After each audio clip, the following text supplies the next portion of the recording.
goodness. Okay, I'm hanging up on you now. All right, love you. Bye. Love you too. Bye. My niece, guys. Oh my goodness. We were testing the live and I was like, okay, let me make sure it actually works. All right.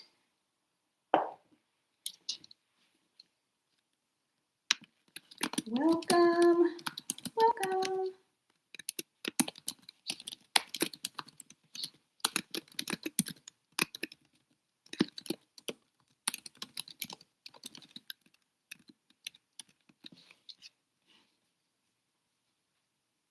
All right, I see somebody live. I don't know how to see who is here.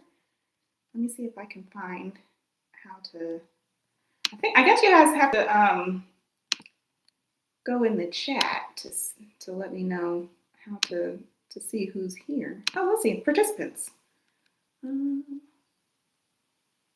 that's me. Okay, let's see. I'm still learning, guys, so bear with me. Well, hello there, Caitlin Foster. So glad to have you here. Welcome, welcome. Let me know where you're tuning in from. Would love to shout out your city. And while I have you here, let me first start the stream by saying thank you for the amazing response on my social media, particularly TikTok. Oh my gosh, I posted 3 little videos on TikTok and like I got like 80 followers in like 24, 48 hours. I don't know. I was just like, oh, people want to see more. Los Angeles. Okay. Sunny Los Angeles. So it's about 4 o'clock there. Yeah, it's about 4 o'clock. Yeah, because you guys are like 3 hours time difference. So yeah.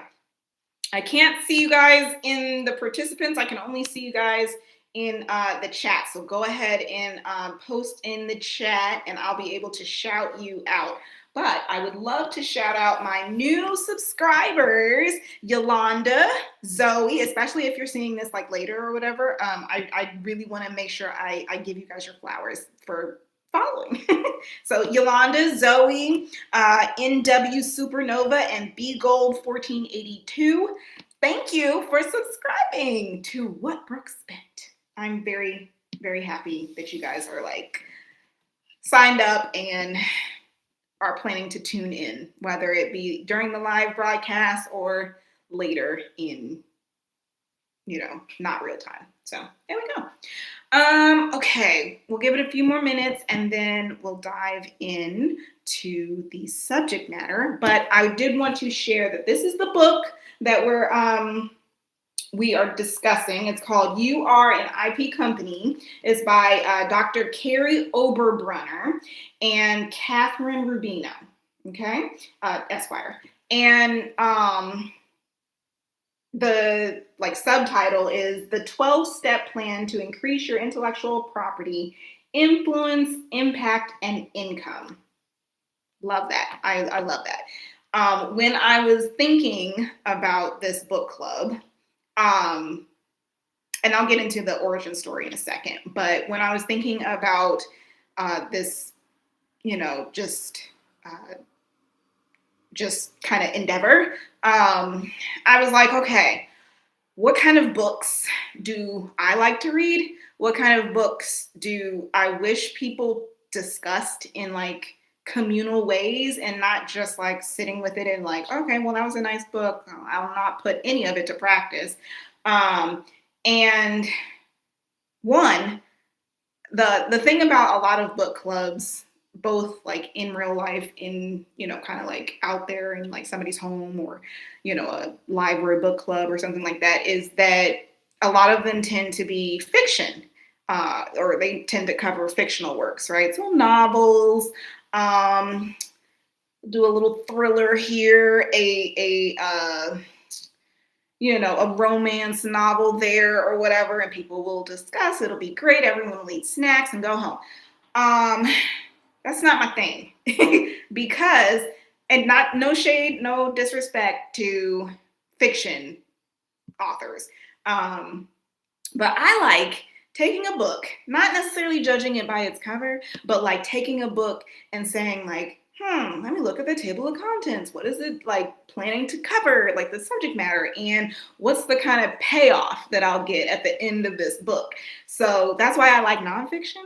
And then business reads are really practical. So then you're like, all right, well, that's I could really use that. I can stand to use that information that I learned there in really practical and real life ways. So that's why I was like, all right, if I was going to join a book club, it would have to be a business book. And then I went looking for like, oh, is there like a beginner? Because I don't want like advanced subject matter. Like don't throw me to the, oh, you can buy an apartment building kind of like, subject matter. That's not where I am.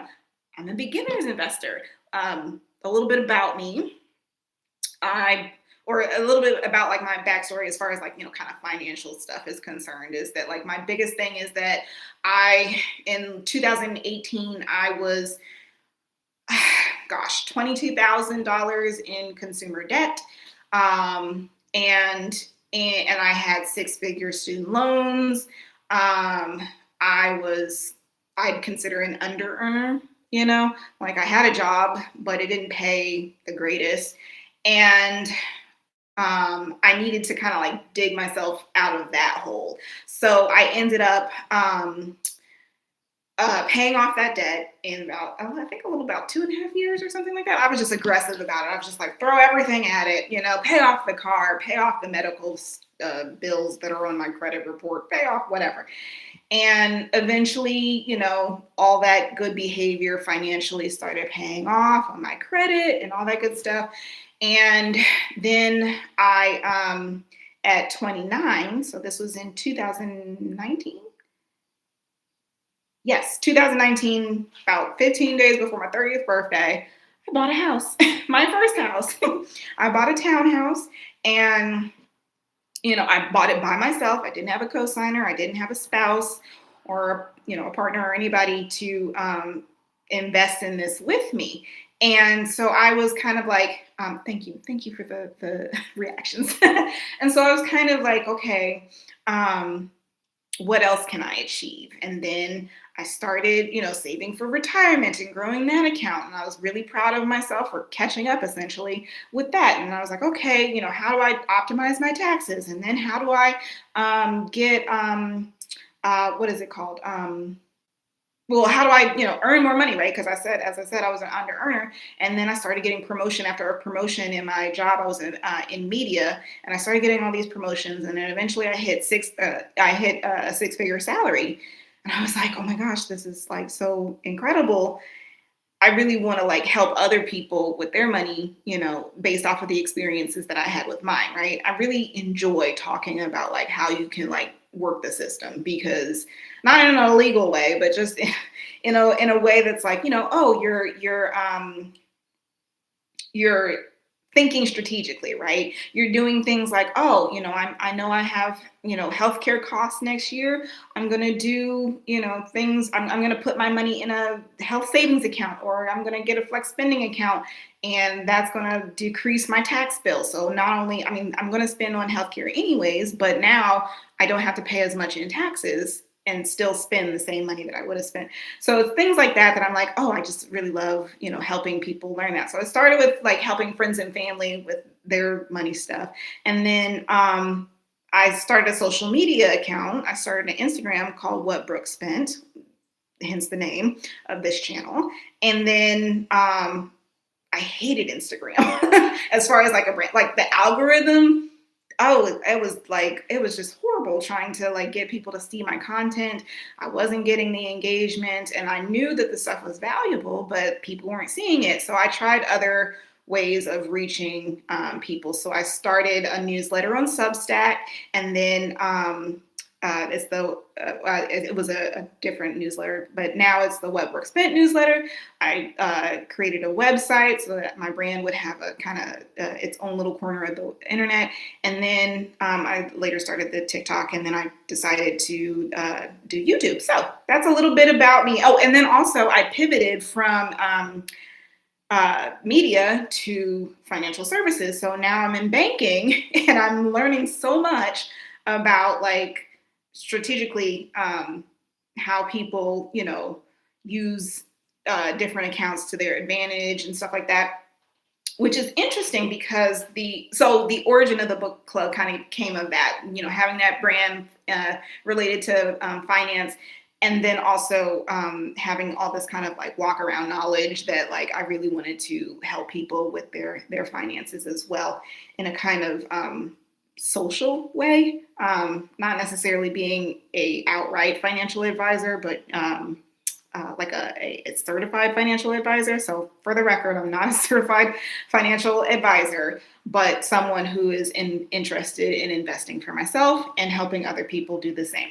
So all that to say that I started the book club wanting to talk about business books, wanting to talk about like, how do you like acquire these assets, right? Like things like, so we're talking about intellectual property now, and, things like real estate, things like art, and like, how does someone find the right piece of art that's going to increase in value over the years, right? Well, there's books about that. And then, I started looking into books about like stocks and all that kind of stuff. So anyways, we're going to find other books together to discuss over the months, and it's going to be great. So that's the origin story of this book club.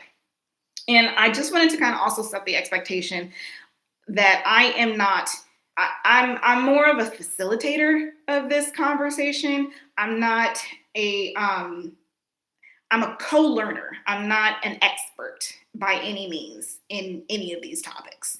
I'm learning myself, right? And I'm kind of piecing together the things that I know through my own experiences, through myself, through the work that I do professionally, but then also talking to you guys, because you guys might have some perspectives that I'm like, oh, what? That's how you do it? Oh, cool. So I'm really excited about that. So I'm not an expert. I'm not a guru. I don't try to position myself as that. I just want, I have a sincere interest in the subject matter, and I have a sincere interest in making sure that you grow and protect your wealth, which is the purpose of this channel. Yay. Okay, so let's get into the book a little bit. Oh, also, welcome. I see a second follower or participant, I guess. I can't see who is watching, but unless you type in the chat. So type in the live chat, just a hey, I'm so and so, or where you're tuning in from. Would love to see who's tuning in and shout you out live on the air. Okay, so the book that we are covering this month for the month of October is You Are an IP Company. Again, it's by Dr. Carrie Oberbrunner and Catherine Rubino Esquire. And I came across this because I was looking for a book about intellectual property, partly because I was thinking about like, what is the like lowest hanging fruit? What is the thing that we all kind of walk around with and that is valuable that like we can stand to make money off of, which is what assets are. It's things that you can make money off of. And I thought to myself like, oh, well, of course, your ideas, right? Or, the brand that you're trying to build, or the business that you're trying to open, all those kinds of things. Like, that's the dream, right? Is that like, oh, people are going to, or I'm going to have an idea, and I'm going to go out into the marketplace and I'm going to make money off of it, right? Well, that's great, but the first thing you need to do, but in order to be profitable off of an idea, you first need to protect that idea. So that's why I was like, you know what, intellectual property would be really fascinating to learn about. And I realized that like the first time you say like, oh, trademarks and copyrights and patents, it sounds kind of boring, kind of like, all right, lots of paperwork and probably lots of money and probably lots of time. And in the book, it does talk about like the barriers to entry as far as, kind of acquiring or protecting intellectual property, because people, think, oh, I have to have $20,000 and I have to wait 1 to 3 years before I can patent my idea. So I'm just not even gonna bother, or they don't run with an idea because they're like, oh, someone's gonna steal it before I get a chance to protect it. So like, what am I gonna do, And this book, as I've kind of been trying to read through it, has been really good about like kind of addressing those fears and concerns. So really excited to get into that. Another thing, the author has a really good kind of like easy to follow TEDx talk, not TED Talk, but TEDx talk. And he talks about the technology blockchain, which is another kind of like scary word, especially for like us technophobes. I'm not a technophobe. I like technology, but, I get by, right? But, this idea of using blockchain, which I'm like, okay, I need you to break that down for me. What is blockchain? And he goes into it and he talks about how blockchain is this technology that kind of like timestamps and is that you can timestamp something and there's no way to alter that timestamp, right? So that holds up in a court of law. So that's one thing. The other thing that it mentioned was, I'm going to go to the page because, so I'm in the beginning of the book for the record. All right, so I have a question for y'all before I mention this, right? In the chat, share with me your initial thoughts about like when someone says intellectual property. Does that make you like run in the opposite direction? Does it make you like feel like you don't know the first thing about the process? Or does it make you excited because you're like, I have all these ideas or have all this intellectual property that I just would love to, profit off of. And it's only been a matter of time, So in the chat, go ahead and share with me what's been your experience with intellectual property. Maybe you're like, I only know like a couple of kinds of intellectual property, and I'm curious to know if there are others that I hadn't considered. So I'm going to get into this list, right? This is on page 34. For those of you who are following along with the book, and either tonight or at a later date. So on page 34, he says, here are just a few of the unrealized IP assets hiding in plain sight from most entrepreneurs, but people, right? So he says brands, processes, relationships, customer loyalty, customer data, logos. I think we all kind of know about logos, right? Distribution channels, supply chain partners, vendors, best practices. Then, of course, there's the typical ones that most people know about, which is copyrights, trademarks, patents, trade secrets. But then he talks about things like websites, domain names, marketing funnels, brochures, booklets, webinars, slide decks, social media handles. You can file for fictional names. So I'm sure Beyonce has like a Sasha Fierce kind of like intellectual property situation going on there. Slogans, designs, and so many more. He lists about 45 of them, but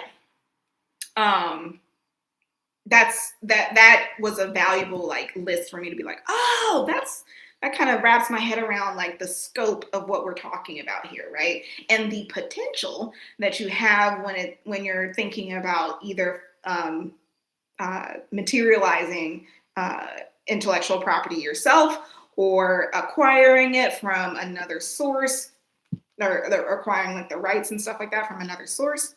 That is one way that you can potentially build your kind of intellectual property portfolio. Now, I wanted to get into another thing, which was the cost of protection versus the trade-off. So a lot of times people think like, oh, it must cost a lot of money to get a trademark or a patent or a copyright. And it does sometimes. When it depends on the amount of protection you're looking to have in the class of product or item that you're trying to protect, right? When you think about if you're a startup and you are trying to be the next, I don't know, Uber, sure, right? And you have this, kind of unique technology, there's a unique software or whatever, and you're thinking you're going to make millions. Well, in relation to, or I mean, in comparison to that, potential payoff, the cost of a $20,000 patent is, kind of absorbed into the cost of doing business, right? And then you're thinking to yourself like, well, I'll spend the 20,000 if I plan to make millions, and then but then I looked into it, right? And I was like, okay, how much does it cost to like, just kind of get an application for a slogan, right? And it was like, oh, the application fee is $350 for like a basic trademark for like, one class of goods, like maybe a t-shirt. And I was like, oh, well, that seems a lot more approachable than $20,000. So there is that, right? And then I wanted to get into Little Miss Taylor Swift because, oh wait, let me first mention one more thing. Another surprising thing was he mentioned the potential value of certain assets in relation to like them being rolled into the intellectual property of the company. And he said that the average price per asset for like a piece of intellectual property can like stand to be $125,000. And for the price per family of intellectual property could be $325,000. So imagine, what you stand to make off of something so simple as, a creative idea that you use to, go into business for yourself. So, at the end of the chapter, he mentions 5 questions that I thought were really helpful. And I wanted to see, so in the chat, if you have an idea that you're kind of already mulling over, right? I wanted to see if you would answer yes to any of these questions, right? So question number 1 is, do I have a new way of solving a problem? Okay, do I have a new way of solving a problem?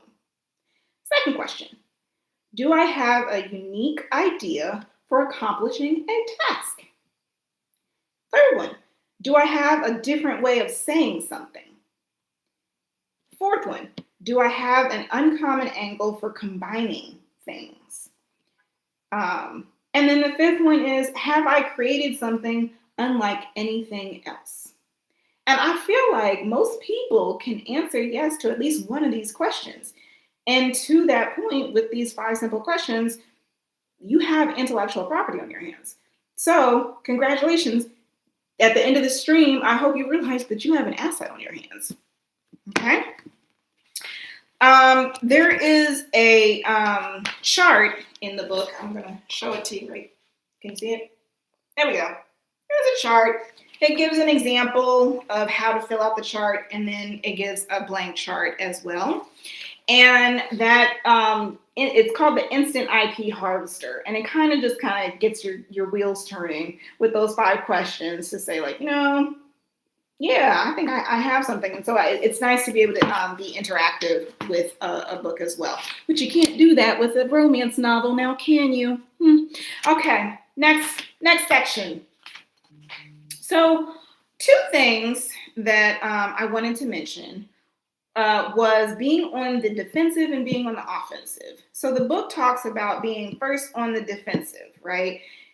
and it talks about IP protection as kind of having the boundaries around your land, right? So if the land is the asset itself, the IP, and then your defensive strategy is that those trademarks, those patents, those copyrights, all those things around that that is the I don't know, barbed wire fence, right, around that property, right?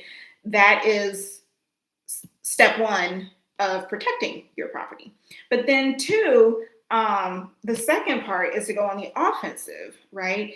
To use that property, or to use what you gain from that property, the value that you have in that property, to then use it in unique ways to make money, right? So it's your licensing agreements, it's your royalties, right? It's all those kinds of things, right? That's how you not just say, oh, this is worth something, but also like materializing that worth. So I think that's a really important point. In the chat, for those that are still with me, I know we're about 25 minutes in. Let me know, kind of your impressions of what I've covered so far.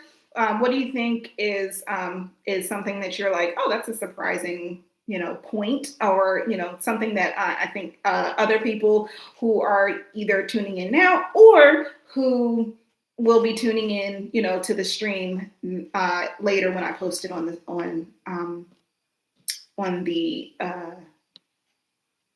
channel. They can come back and they can say like, oh yeah, other readers are agreeing with me that this was a surprising point in the material.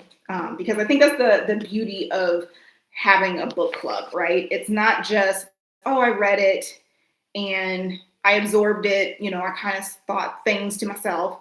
But then when you get with others and they're discussing it and they're like, oh, this is what I thought, right? This is my perspective based off of the things that I know and the experiences that I've had, and all that good stuff. Like, I feel like it adds texture and just a deepness to what we learn. So that's, I think, something important. And so don't be afraid to share what you think in the chat, or, in the comment section, I guess, too, later. Okay, so another thing, so we have a question in the chat. Do I need an attorney, or can I file for the intellectual trademarks myself? You can actually file. I think that there is a particular part of the process that requires legal review, but to file yourself, I don't think that you need an attorney. But don't quote me. Go ahead and research that independently for yourselves and make sure that that's sound advice. And maybe that's talked about in the book, but in later chapters, I would love to know the for sure answer to that as well. Do I need an attorney, or can I file for the intellectual trademarks myself? Would love to know that. Okay. And without further ado, my favorite part of this section, which we're covering, let's see, I'm covering basically part one. What do I have here? See, I have my little tabs to tell me, all right, stop reading, because that's as far as we're going for this week in book club. And I don't want to get too far ahead, because then I'll start talking about things that y'all haven't gotten to yet. The other thing is that I'm going to post a link to my website, and I'm going to post it in the chat now, and I'm also going to post it in the comments later. There is on my website, there is an events page, and it has the reading schedule for book club right there. It says week 1, October 8th, pages 16 to 59. So that's where we are now. And I know these like sound like a lot of pages, like, girl, do you want us to read 40, 50 pages before the next week? I got a job. But two things. One, the book is available on audiobook, so you can listen to it on your commute. or while you're doing chores or whatever. I feel like that's a good way to kind of get through the material pretty rapidly. That's how I was able to kind of read and get abreast on like what's going on in this section. And then also too, the book reads really quick. Like, you know, like there's pages here that like all there is like little art. So it's not like, you know, a wall of pages. It's not dense like that. So I just wanted to point that out as well. And something exciting about the book that I'm really excited to get into is that the book talks about brands like Krispy Kreme and EOS, CrossFit, Fortnite, Disney, Dr. Pepper, Apple, Magnolia, you know, like the, what is that? Chip and Joanna, I think is their names. Correct me in the chat if that's wrong. But yeah, I think it's Chip and Joanna. But yeah, the Magnolia company that be in Target, and they did the like home improvement shows, and then they blew up in like, you know, home decor and all that good stuff. So IP company, who knew? So, I wanted to get into the chapter that is called Taylor Swift is an IP company. Let's get into it, okay? So, story time. Taylor Swift in 2000, I'm gonna give y'all the rundown so that you know the like backstory behind Taylor Swift and her IP takeover, okay? So Taylor Swift, she's like 14, and it's 2005. Think back to where you were in 2005. Okay. I was in high school. Yes. I'm that old or young, depending on where you were in 2005. So, Taylor Swift signs a recording contract. And she's like, oh, I want to sing songs that I've written. It's going to be great. And they're like, yes, we'll give you rights to your music, you know, a little kickback or whatever for your music. It's going to be great. So she is in a recording contract with Big Machine record label, right? From 2005 to 2018. In that time, she records 6 albums. But then her business nemesis, Scooter Braun, I'm not, you know, defaming him. I'm just saying this is what I read. This is the gossip on the on the internet. Anyway, so her business nemesis, Scooter, has basically all the rights because he owns the record label, right? So he has all the rights to Taylor's musical works, right? Or most of the rights, right? She gets a little something, but most of the rights. And here's the thing about artists in general when it comes to their intellectual property. Like, yes, they sing the songs or whatever, but a lot of times they sign these contracts that will make it so the record label owns the masters. You've heard that before. Like, oh, this so-and-so artist, you know, just bought their masters, and it's like a big deal. Because that gives them the legal rights to make money off of that music, right?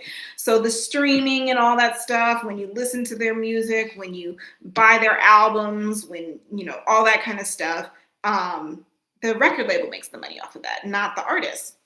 But that's why you see a lot of artists going on tour a lot and stuff, because they make more money off of tours than they do their music catalog and things like that. So what Taylor ends up doing, so Scooter then sells the label, right? He sells the label and the rights to her catalog for $420 million. So like valuable stuff, right? Taylor's contract, she can't re-record music for 3 years after she's done with the label. So she waits 3 years and then she re-records her catalog. Now here's the thing about that, right?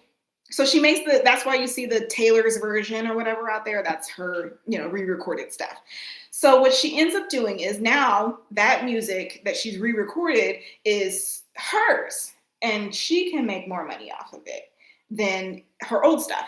And then it's more popular with fans. So like she makes even more money off of it. And, you know, brands that want to use her money, or not her money, use her what is it called? Her music in their like commercials and stuff like that. She gets to I'm trying to turn my do not disturb on, so sorry. There we go. I had alerts going off and I'm like, oh my god, that's distracting. So she uses that music in commercials and stuff like that, which makes her old stuff less valuable. Not completely worthless to, Scooter and them, but like not as valuable. So that is like one move that's like, wow, that's really like, oh, that's really smart. Well then next thing you know, Taylor has oh, my sound went down. Oh, hold on. Let me get it back up. Can you hear me now? Go ahead and post in the chat if my sound is back up. Just want to make sure that you can still hear me. Yes, great. Okay, so what ends up happening is she gives these Taylor's version, and then she also files for about 600 trademark over the years, 600 trademarks and copyrights and all that stuff on her work, right? So it's not just like, oh, Taylor Swift, the name, or oh, a song title or whatever. And well, she's doing song titles, lyrics, album titles, tour titles, all that kind of stuff, right? So when companies want to make merchandise with her likeness or with her music or with her sayings or anything related to her and her brand, she gets to say, I don't want you to use it or make money off of it. Stop doing that. Or, yes, you can use this, but you're going to pay me a licensing fee in order to, use this material. So that's another way that not just artists, but people in general with intellectual property stand to make money, right? So what can we learn from young Taylor?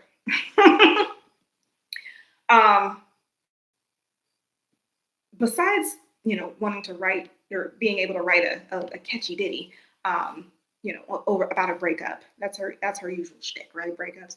So besides, being a very creative person and being respected for, her art, she's also protecting her reputation, which I think is good for people in the social media age when you're just like, okay, I want to make sure that people don't slander my name, right? So if you're in business and someone is, dragging your business name through the mud or using your business name to make money in other ways than what you would prefer, right? You can take them to court, right? You can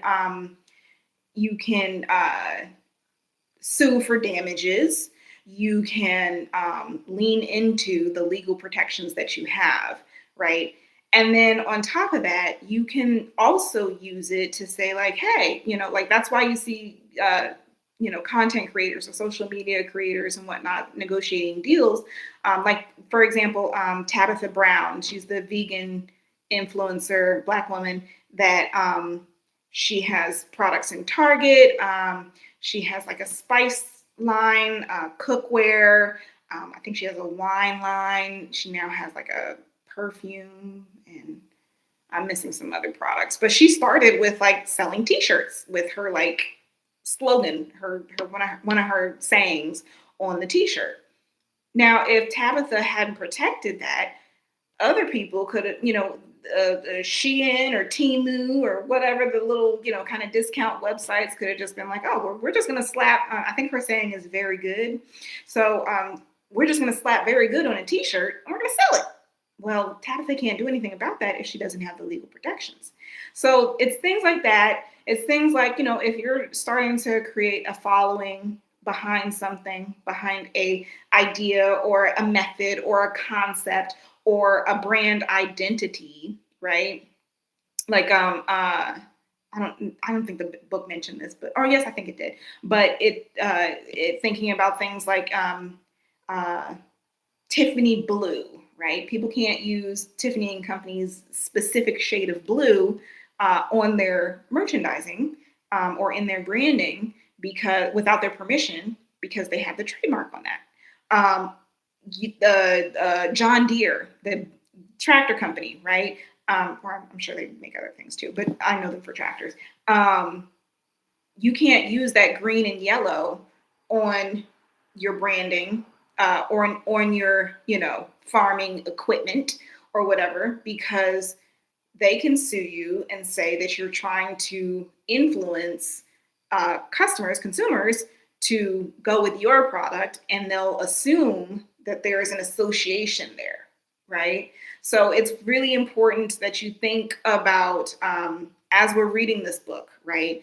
Think about the things that the intellectual things, right? The things that you're creatively wanting to materialize in the world, and how you could potentially stand to gain from those things, but then also in what ways you would probably need to protect it from people that would try to use it in their favor, not necessarily in yours. Okay.